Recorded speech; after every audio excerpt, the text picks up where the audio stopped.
All right, welcome back to the Dunn Right podcast. I'm your host, James Dunn. We've had some crazy times since the last time we spoke, with snowpocalypse hitting the South and knocking out a majority of Texans' power.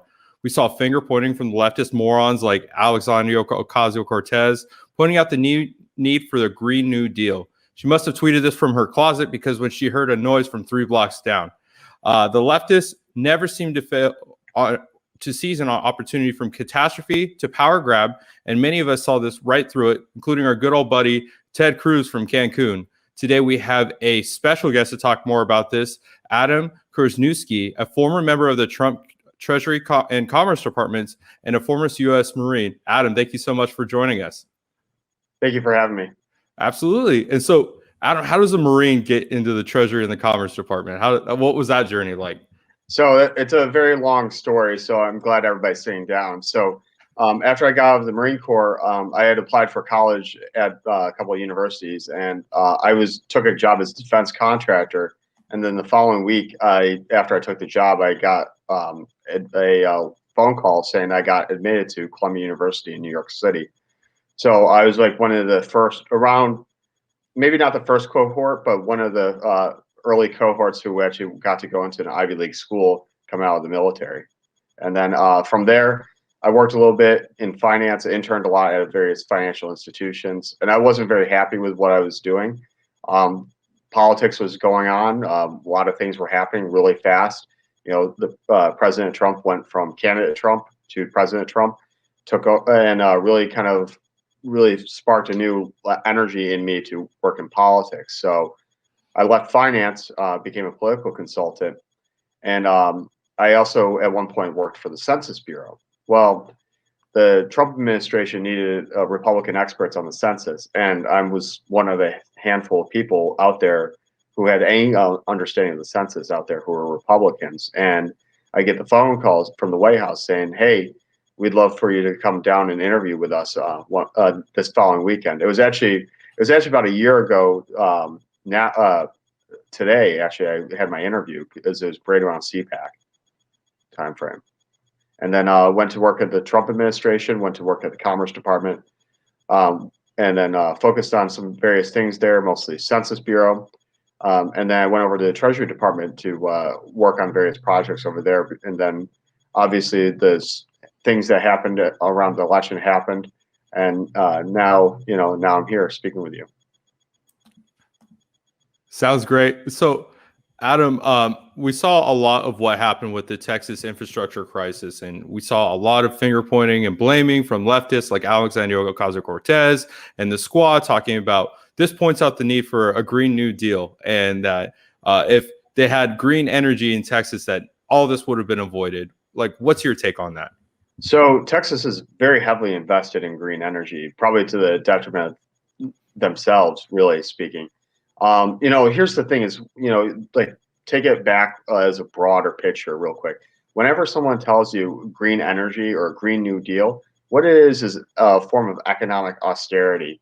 So like most people don't know economics. You really don't need to necessarily know the terms. You can Wikipedia it. But basically, if you want to know why Europe is so stagnant, it's been about several very long periods of economic austerity, where governments increase the regulatory costs of doing business, as well as increase taxes and things like that, which really kind of prohibits both individual freedom as well as people's ability to actually make money.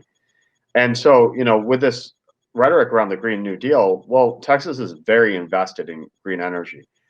It went from being only a fraction of its power, only a decade ago, to roughly 12% of the regular power grid output to almost a quarter, depending on the time of year and the winds at the time. And so they're very invested in it. And that's the thing is they were overinvested in the green energy projects. Absolutely. And so, Adam, with that, I guess for me is we've seen a lot of this turn into talk about like cap and trade and how it's going to push things into green energy and pushing almost our entire infrastructure over into wind, solar, and other renewable energies. What's your opinion on that? So this is like part of this macro program to really deindustrialize the United States. There's a limit to how much wind and solar can take over an energy grid power output. And I have a little bit of different take than most conservatives would. And like wind and solar in a place with good geography and good weather for it, it's okay during normal circumstances. But the reality is that one of the key advantages that um, any sort of oil, gas, nuclear power plants have is that they can just burn more fuel in an emergency to increase power output. There's a limit to how much more incremental wind you can get out of a wind generator, and that's the thing, is it's not within your control. And that's kind of what we saw happen here in Texas, is that you can't ask the wind generators to do more than what they're built for, which is to harvest the wind. And because of all this investment being directed out of natural gas, the natural gas lines weren't prepared to handle the volume of gas demands all of a sudden. It was a perfect storm of just not knowing how far the power grid of Texas could actually be pushed. No, absolutely. And so, I've heard of, I just came from Texas, so I saw a lot of that as well, where, the push from Austin liberals, to push into green energy, and replacing it with something, I guess, a lot less reliable than, natural gas or petroleum-based products, and especially using some of these petroleum-based products to fuel their wind turbines. So, like, for example, in this freeze, we had to see a lot of those petroleum-based products used to unfreeze all the wind turbines. With all that investment going into wind and renewables, I know you talked about how bad it's hurt infrastructure, but like how badly, like where does it impact? So like not drilling, not getting the permits, or where does it actually hurting them? So, the thing is, for energy infrastructure development, it's a very complex process, because the real estate, you have to first think of it as a real estate deal. And that's part of the reason why President Trump was skeptical about wind, is because he saw it and he's like, look, this is too good to be true. There's clearly a lot of cheap money being thrown at something that's not necessarily effective, and that's really, wind, depending on where it is, wind can be effective, wind cannot be effective. But when you're talking, what happened in Texas, and this is the bad scenario of the combination of too much renewables and not enough infrastructure development around fossil fuel burning technologies, is that when it came down time to replace the energy normally produced by wind with the natural gas generators, the natural gas couldn't upstream pull enough gas out of the ground and put it into the pipes to keep enough pressure in the pipes so the wellheads didn't freeze. And because they couldn't push enough natural gas into these generators fast enough, hard enough, with the existing abilities to increase or decrease the amount. It created a depressurization, which basically ended up shutting down the generators before they were actually officially shut down. And that's what happens with these things. This is why, wind and solar can be unreliable. But the question is, at the end of the day, is when you have too much of it and there's a system-wide catastrophic failure, which wind and solar are more prone to do, just because they're not self-contained distributed power centers themselves. They're usually in large-scale geographic blocks. You end up creating a overstressing of these fossil fuel plants. We also almost saw this in California too in the 2020 summer. California is much more solar than wind, and the solar panels were working very effectively in there, except for in the parts were affected by forest fires. But that wasn't enough. The amount of the electrical demand in California is so high, and with those panels not being able to produce because of the smoke, you were almost taxing California to its very brink. But California also has the entire West Coast power grid to rely on to borrow power from. Texas does not, and Texas wasn't able to borrow electricity from the East Coast because of old infrastructure there. So, in a ironic sense, the deregulation of energy in Texas has made it such that all the dumb money and the smart money is going into wind because they can make a lot of money off of it, not because it's a good idea or a bad idea. Absolutely. And so we saw a lot of conservatives, you talked about California a little bit. A lot of conservatives talk about Newsom and how the infrastructure policy in California has led to a lot of blackouts almost consistently every summer during these fires. And then we've seen liberals on the left start to criticize the governor in Texas for the same thing. Are those two situations different, and if so, how are they different? So there's like, in terms of the politics of it, California just doesn't want the bad optics of building new power plants and all that. There's a nuclear power plant right off of I-5, right next to Camp Pendleton, California, which helps power the grid. And I think it's actually partially serviced by the Navy because it's usually refueled at sea because they don't transport. I don't believe they transport nuclear material on highways. I mean, I think that might be well beyond any scope of my knowledge, though. But yeah, so like, they don't want the bad optics of it because they have to be so committed to the ideological wokeness. And that's the thing is, but with Texas, the part of the problem is that you have both the Republicans and the Democrats in Texas primarily looking for easy money, capital coming into the place. Texas is a Republican state still. It's not the legislature necessarily dictating this. This is also the Texas Land Commissioner's office and the governor's office that are driving it. And this is, one of the criticisms. I'm at CPAC. I'm in Orlando, Florida today. That's why it looks like a hotel room behind me. And one of the criticisms that I've heard from some Texans, and I'm willing to say because I don't work in the Texas GOP establishment at all, is that Abbott and Bush, the governor and the Texas Land Commissioner, are very much into bringing in a lot of left-wing money, no matter what it is. And that's part of these things. They see these real estate deals, which are wind generations, and there's tax revenue, there's revenue based to the power grid.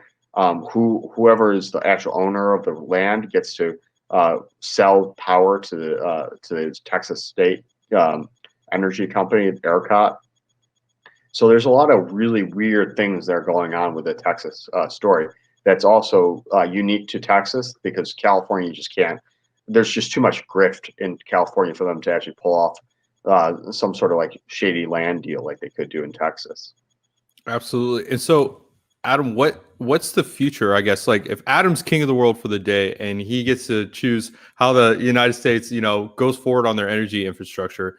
We have a lot of people on the left that want to move away from fossil fuels. A lot of people on the right that are really fighting this Green New Deals, especially after what just happened in Texas. Where do we kind of go from there to kind of build our infrastructure? Especially, it really is a national security threat. Right, and this is one of my big passion projects is infrastructure and reindustrial development of the United States. Like it's got to be multifaceted because, like, whether you're a libertarian who complains about the Fed printing money, or if you're kind of a neocon who wants to go to war with everybody, like, all your problems are solved, but because they're back in the day, because the United States had a manufacturing base that could just do the things it wanted to or needed to do, right? We actually just don't have it. Like in terms of like steel production, the United States is not number one anymore, but by far. It's actually like the single largest steel producer is a Indian, British, German conglomerate based in Luxembourg, which is weird to say because Luxembourg produces no steel. Like, it's a globalist project, right? And so, when you're talking about this, it's got to be a larger project.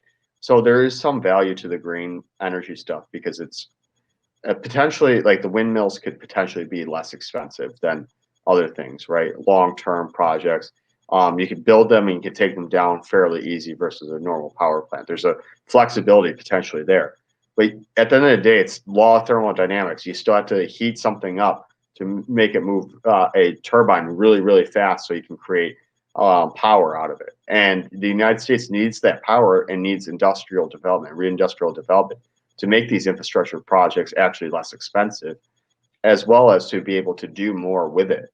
Like when there's a time before President Trump took office, about I guess maybe 2014, where there's this big push by some Republicans to make the United States a net oil or energy exporter, natural gas and oil. It's like, well, back in the day, like we used to just use our own fuel to feed our own economy.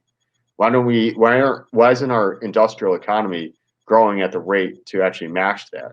And that's kind of this globalist project here you have, is it's trying to suck out the middle class. The middle class makes its money off of the material economy, not this tech sector stuff, not the financial sector stuff, and not the retail service industries like like being a barista or something like that. Not that there's something bad about having like these entry type jobs, but you're supposed to be able to move on to more actually productive parts of the economy.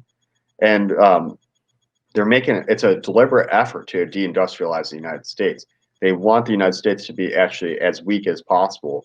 And this green austerity, this economic austerity mixed with this, environmental fanaticism, is literally going to be the driver of it. They're going to punish Americans for being successful as hard as possible.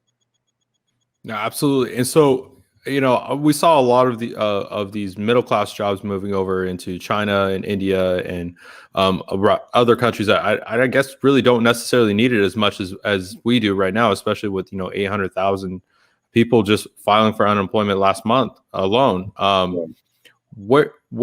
do we bring back those jobs? Donald Trump was doing a really good job of making those trade deals. Is it going to take another conservative deal breaker, or not deal breaker, but deal maker like Donald Trump to bring those jobs back? And is it realistic for the United States to try and reindustrialize again, or is that period over? So I'll take the first question for the second question first, and first one last. And so the United States has to reindustrialize, or it's not going to be the United States ever again. It's going to be a colony. So when you trade soybeans for computer parts or computers from China, you're behaving like a colony does. Like one of the big crises of the entire lead up to the Civil War wasn't just the slavery question. It's also like cotton was economically unproductive in the United States because there's wool plentifully grown. It was sold in Europe for to high level fabric weavers for nice clothing in Europe. And like there would be resold at higher rates. That's what a colony does, and that was something that Henry Clay debated the Southern secessionists endlessly about. It was like, why don't you pick your own damn cotton, and why don't you go make actual things instead of just acting like you're part of the British Empire again.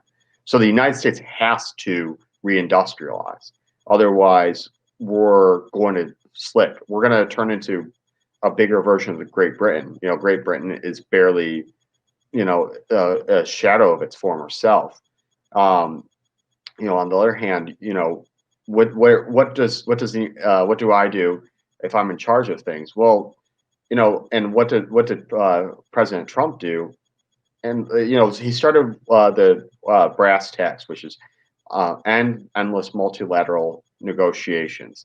These multilateral agreements are where you have to trade as a bigger player. You have to trade more in order to get smaller players onto the field, because they can take advantage of their small size against you, because they have less that they can give you in exchange for these deals. So bilateralism helps a lot, but we really have to have a serious consideration about tariffs again. Trump was the first president since maybe Grant that had took tariffs really seriously as a means of national policy. We have to talk about, we have all these international development banks at the Treasury Department that we oversee that finance infrastructure projects abroad. Why don't we have a domestic finance development bank? If roads and bridges are falling apart, the federal government should just do direct loans to it at that point. It makes no sense that we're doing it overseas for bridges that no American's going to cross except for on like extremely expensive Instagram vacations. And then finally, you know, there's we have to think about being creative, like our ancestors did in the 19th century, with figuring out ways that we can really kind of help the industry redevelop. You know, there's some, you have to think about subsidies in a real way, and not in the way that the green energy lobby tends to do, which is you know, kind of like this backstop against economic non-feasibility, but rather like you take a known quantity product like a semiconductor that you know that it's something that we need, and you look at okay, how can we protect this industry as we develop it from these foreigners who can just mass produce it because they literally run on slave labor. So you know, you have to think about these types of things in a very outside the box thing, and it's one of my passion projects. It's why I'm here at CPAC, is to try to convince conservatives against all the dogma that they've heard that they have to take up these issues on behalf of the American people, because otherwise no one's going to ever say it again. You know what happens. You know what happens in, like, you know, so President Trump's going to be with us for a very long time. You know, he's gonna his influence is going to be with us, but you know, 10 years, 20 years down the line, are we going to go back to this kind of war against everybody? You know, send all of our jobs overseas, and then have another forever war in a place that like we really shouldn't be in the first place? Are we going to have this new woke austerity Green New Deal thing, whatever it's going to be called in the future, where we're now attacking countries that neocons didn't attack because like because of like some sort of social policy we disagree with now, or because they're a dictator, when, you know, it's like when we used to not care about that stuff at all. So like we have to be really thoughtful about these questions, because otherwise, you know, we're not going to be a country anymore. We're going to just be a territory by which people can loot. No, absolutely. And so maybe you could probably explain this a little bit better, but you touched a little bit on tariffs, right?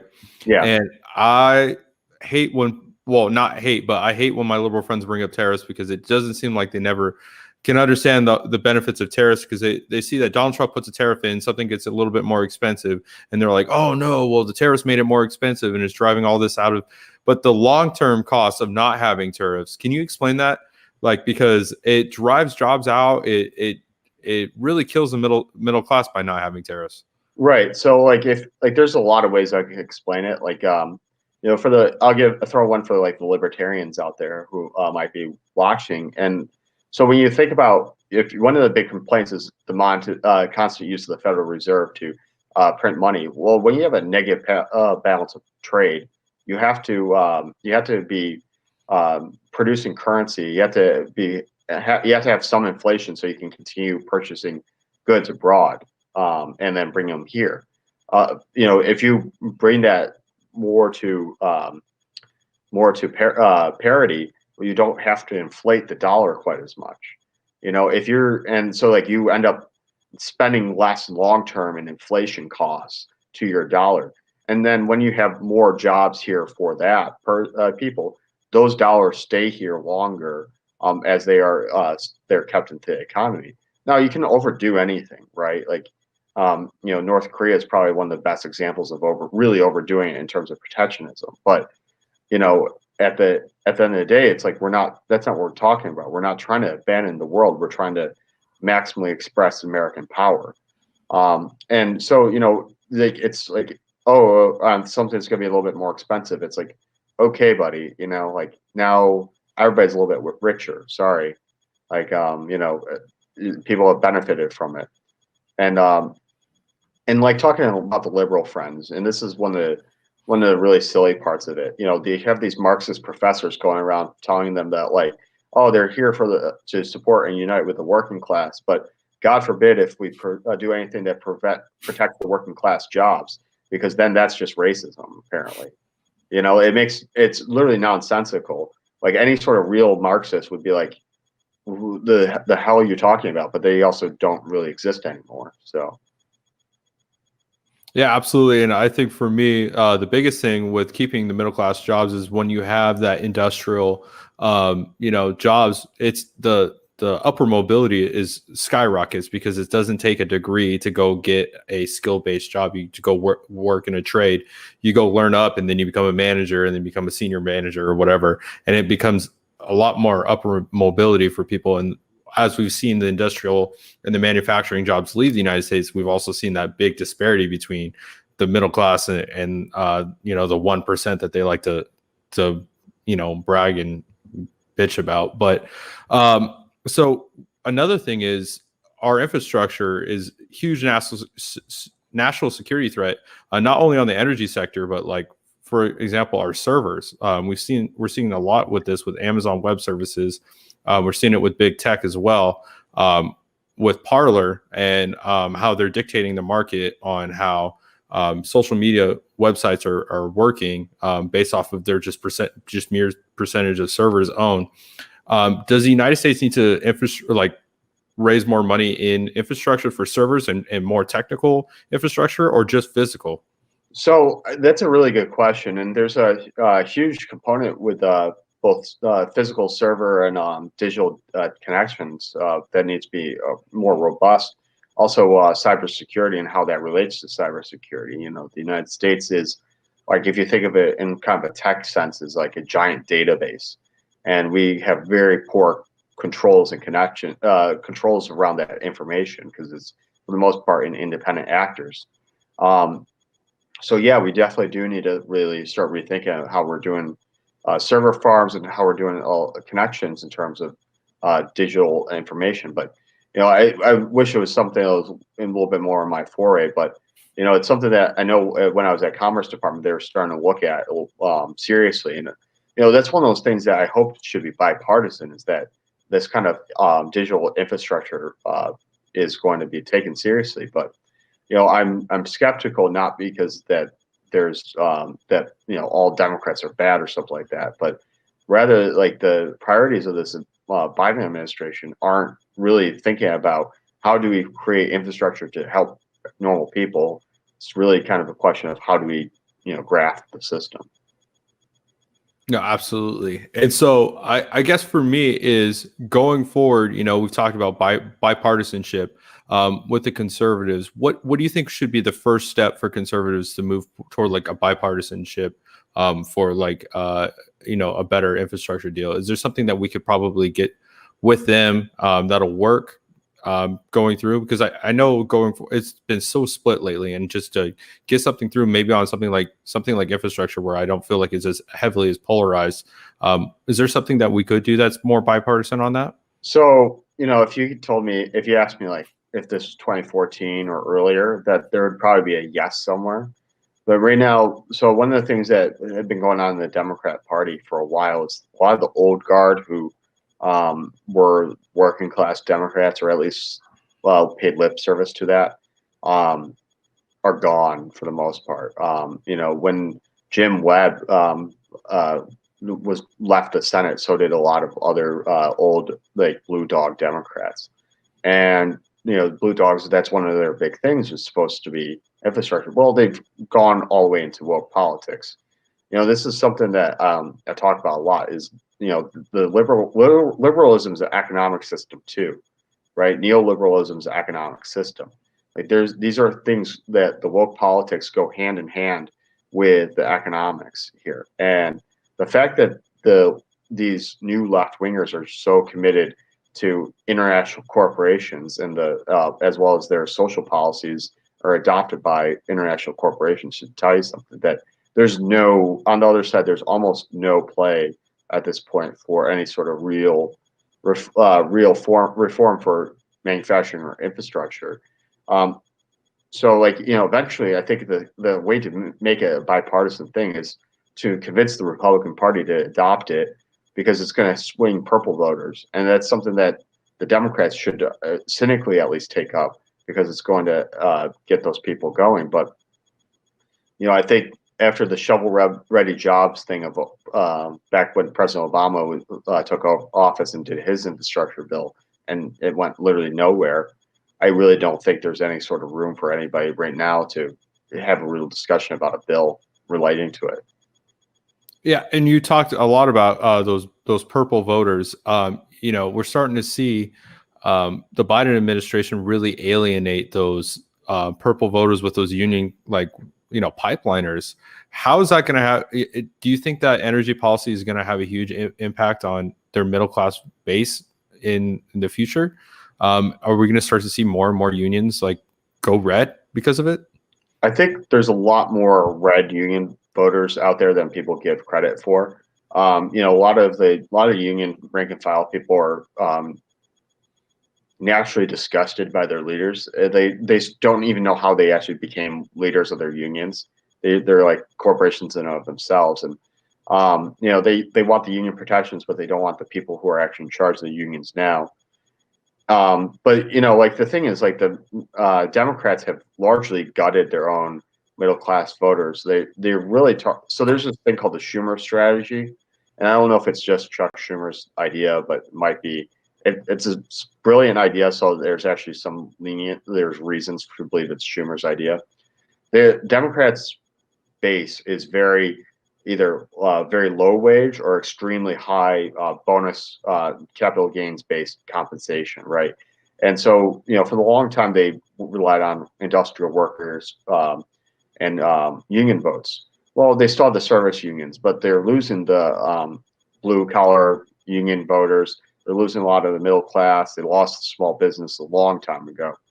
And so where do they get their pick up their votes? Well, they've been targeting suburbs, suburban culture, extremely heavily. They're looking for those upper middle class, lower upper class voters who are fiscally conservative but socially liberal, because they know like at some point they can appeal to some sort of meme that they saw on Netflix for a reason why they should vote Democrat against their own economic interests. And unfortunately, it works. That's the cold reality, is that people who are overly socialized in Netflix type culture and Instagram can and will buy into like this rhetoric, and they won't. And these are the people who are most anti-fragile for all the economic nonsense Biden people are doing right now, is that they're less affected directly by it because they have enough money that they aren't affected by it, and they live in the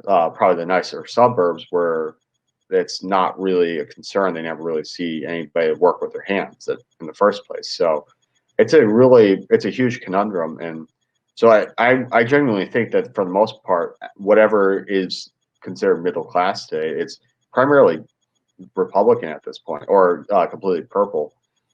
There's very little committed Democrats left, and you can see that just with the numerical and demographic breakdown of the Democrat Party, is that they just lose voters in like really large swaths in one place to pick up in areas that they think are going to be much more productive long term.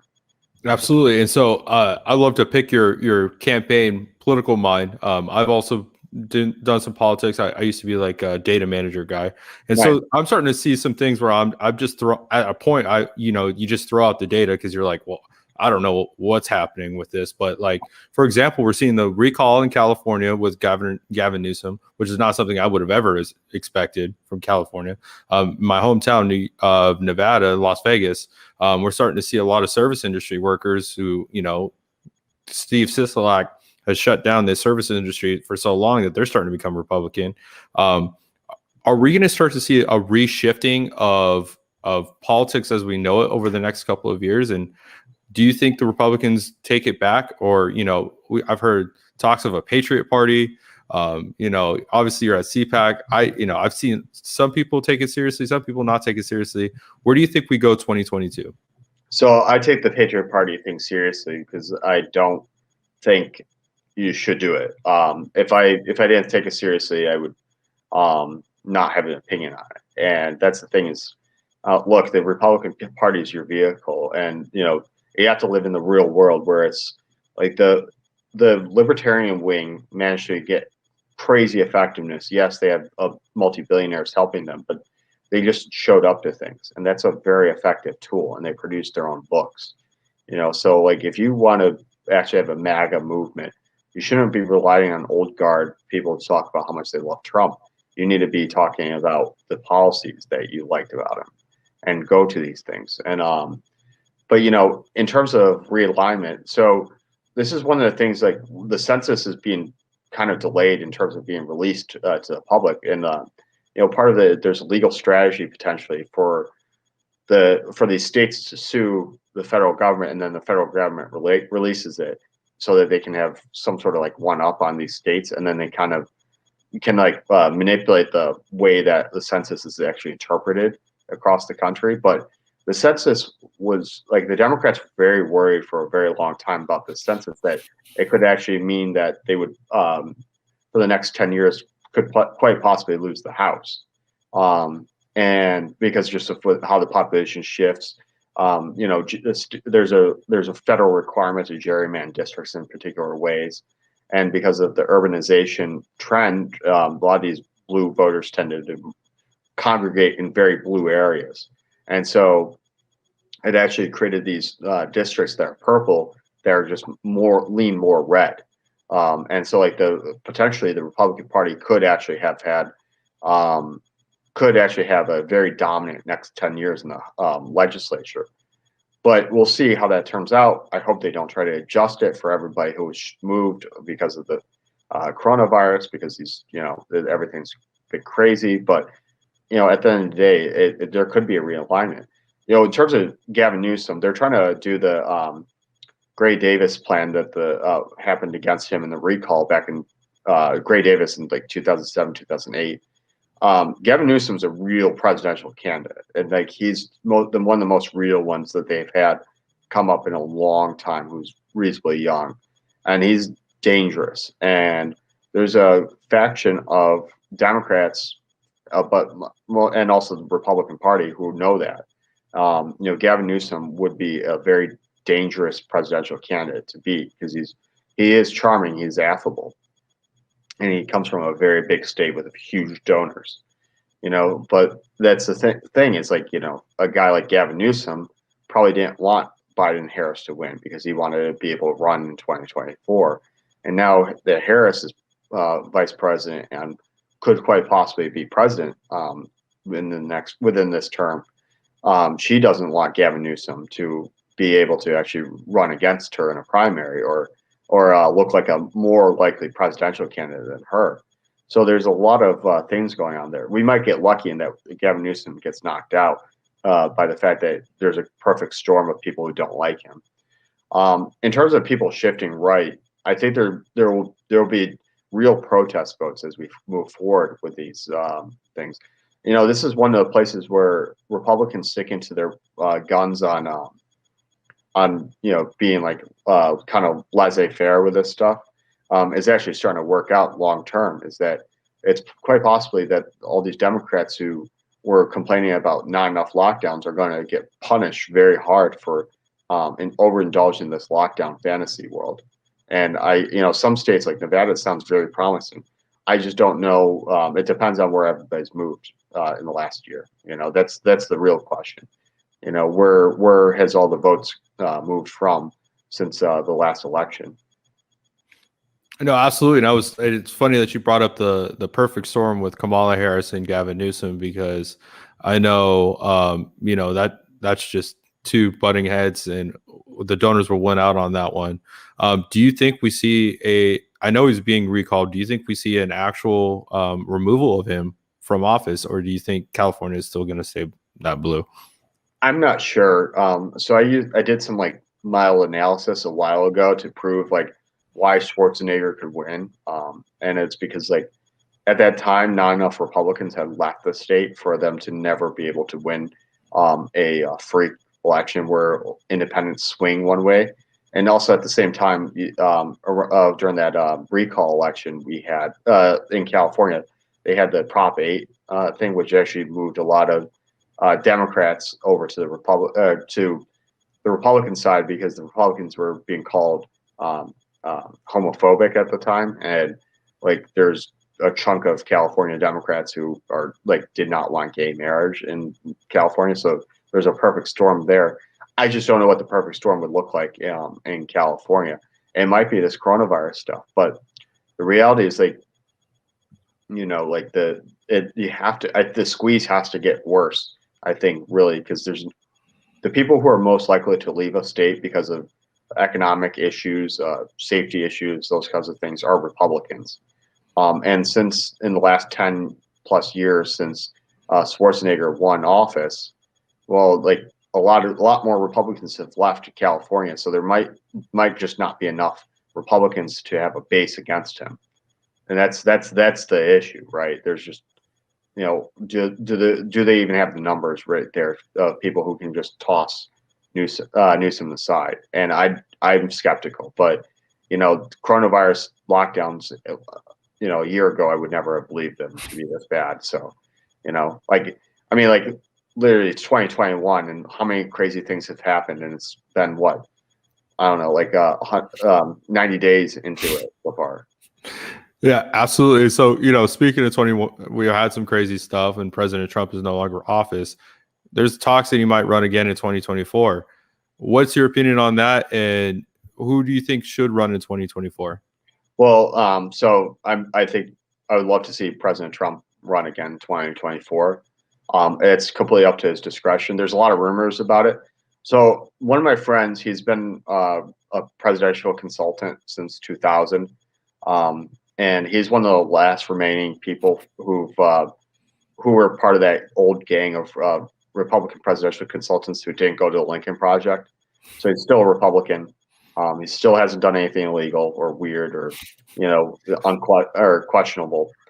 And he made this point. He's like, look, every presidential cycle, every loss, everybody tries to play this game of who's going to be the next guy. And he's like, everybody is wrong every time. He's like one of the things is once you see this once, you'll see it again, is that nothing's going to work the way that you expect it to be. There's a lot of people on the Hill right now who are trying to open up, looking into, how do I get my advantage over this guy, over that guy? You have a lot of speculation around different senators and different governors running, and various other high profile figures, but none of them have any clue of what's going to happen. And they like it or not, President Trump is going to still have a key role in being a kingmaker here. He remade the party, and the party has to kind of wake up to the reality that the world has changed since 2015. Really, you have to appeal to the voter now. And I don't know who would actually be that person right now.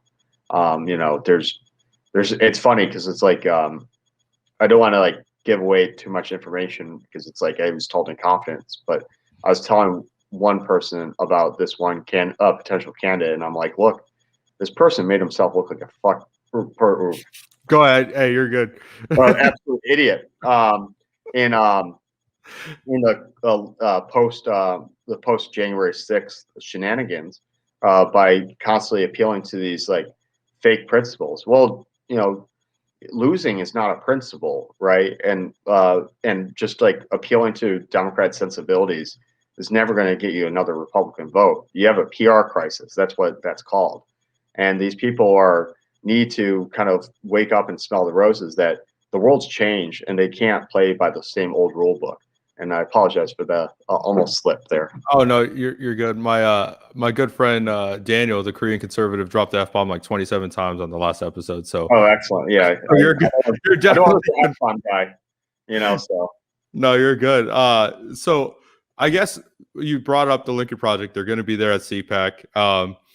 What impact has the Lincoln Project, the Never Trumpers, now that President Trump is supposedly, riding off in the sunset, what impact do that little section of, I put in quote, conservatives have on future elections? Do you think they come back in to the party, or do you think they're gone forever and they're just, I don't know what they're doing at this point?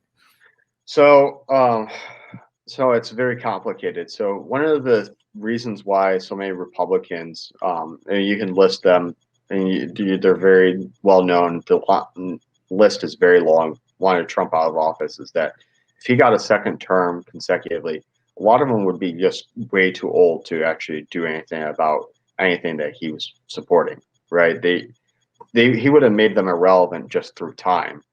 because like a lot of these people are close to the end of their natural life expectancy, right? And so they needed him out of there so that they could have like one last dance, in terms of power. So there's Father Time's not kind to a lot of the people on the Lincoln Project. A lot of them are very much older, and so this, in a way, is going to be like how they finance their Caribbean permanent vacations. At the same time, I don't think any of them come back. I think they're going to be too toxic for way too long. I can see George Conway coming back because he attacked the Lincoln Project really early. But like the thing is, it's like George Conway is a snake. Like everybody knows that. Somebody who flip flops and pretends to be your ally, then when there's the paycheck comes as your enemy. Like maybe you should just learn to like not go on TV and just kind of shut your mouth if you're going to be playing that game. And that's the thing is these guys are made money off of being celebrities. So effectiveness of Lincoln Project, I don't know if it really changed the Republican voters. But the problem is I don't think they actually targeted Republican voters with their ads. They probably targeted blue voters or purple voters and soft blues who are like, well, I kind of like Trump, and I think that's probably the people that were like the ones that would be swayed by like this holier than thou, namby-pamby kind of rhetoric that they really focused on. But what's the danger of Lincoln Project? Well, luckily it's imploded on itself, but they'll give the money to somebody else if they don't all cash out of it. That's the thing. But it's the first real super PAC that's become an art project for the sake of it.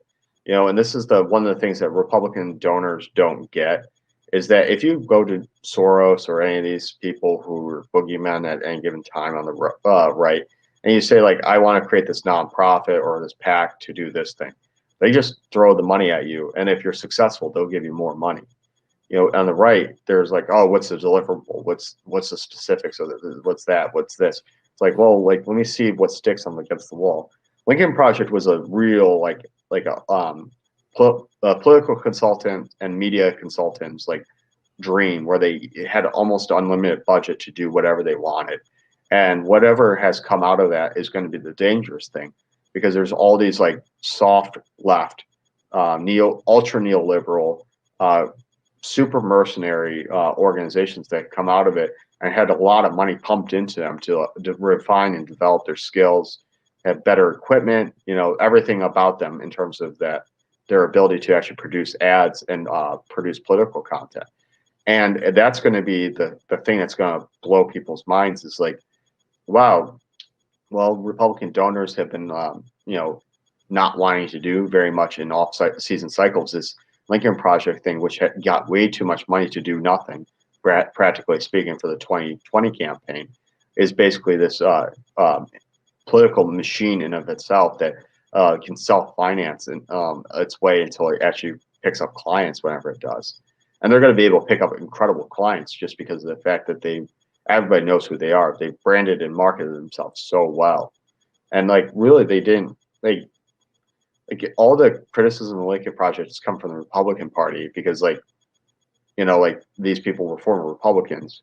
But the Democrats really still kind of don't really care about the scandal. They paid a lip service to it, and it's kind of over for them, So like, what happens next? Well, some of the people are gone, the project's gone, but all these guys still have the money, and they get to do whatever they want with it.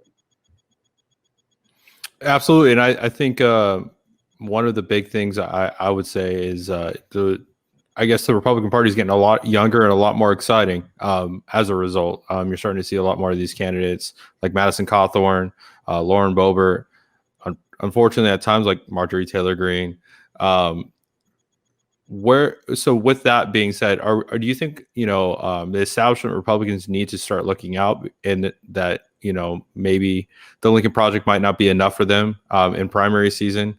And do you think this MAGA movement is going to move into the primary season where we're going to start to see people? I know Mitch McConnell just got reelected, but people like those establishment Republicans that are going to have to start worrying about their seats again.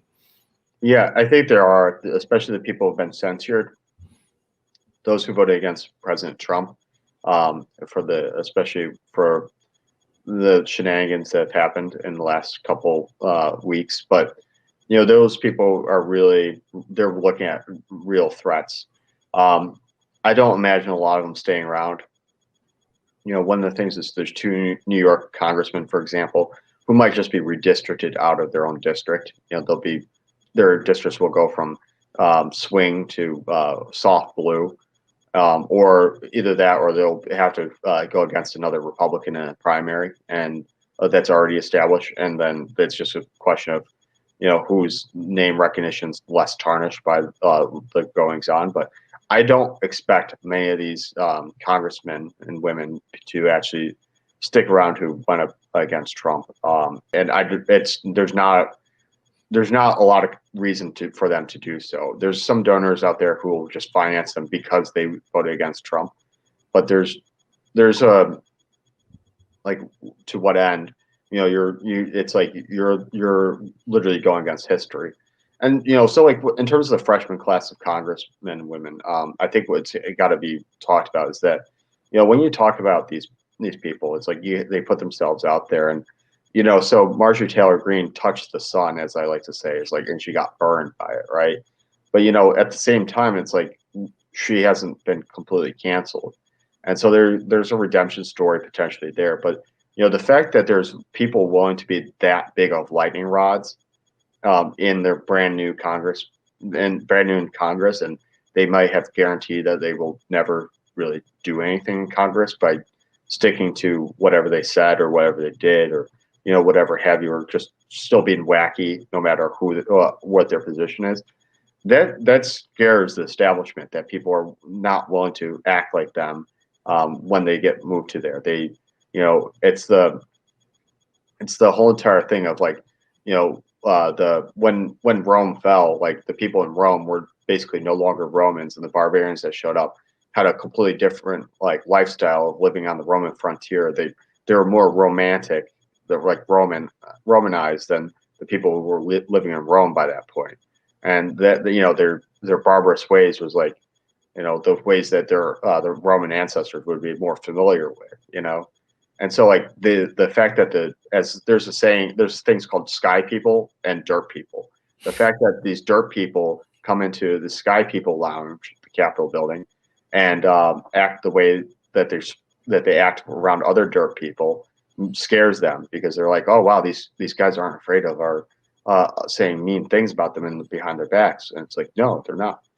So like, when I tell people, like, look, it's okay to not like a politician, it's okay to like a politician, but at the same time, it's like, it's not cool to just bandwagon against a politician just because they said something bad or mean or dumb or something like that. It's like, sometimes it's okay to not have a personal opinion about these people and kind of enjoy the fact that they gave somebody high blood pressure for a week.